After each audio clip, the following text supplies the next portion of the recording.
Pemirsa, pasca ledakan bom di Jakarta Pusat Kamis kemarin, pengamanan di sejumlah kawasan vital di Kabupaten Badung diperketat. Anggota kepolisian disebar untuk menyisir semua wilayah mengantisipasi ancaman serupa.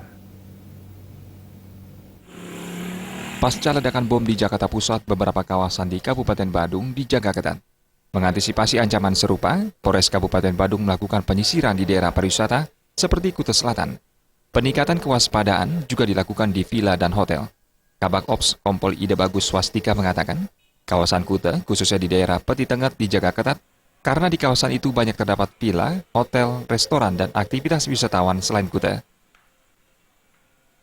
Untuk Polres Badung kita akan kolaborasi baik unit Sabara, kemudian intelijen, reskrim, termasuk Babin Kamtimas, ya para Kapolsek untuk mengaktifkan kembali, mengoptimalkan untuk melakukan sambang, terutama di objek-objek vital, termasuk daripada pila-pila yang ada di wilayah kita.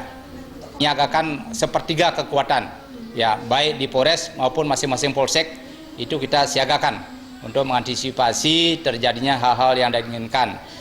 Kemudian harapan kita kepada masyarakat Badung pada khususnya untuk tetap melakukan aktivitasnya seperti biasa, karena apa? Ya, semua itu tanpa kewaspadaan masing-masing perorangan, niscaya juga polisi tidak mampu mengapar semua daripada teroris yang terjadi.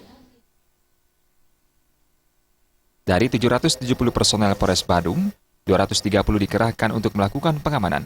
Masyarakat Badung diharapkan selalu waspada terhadap lingkungan sekitar.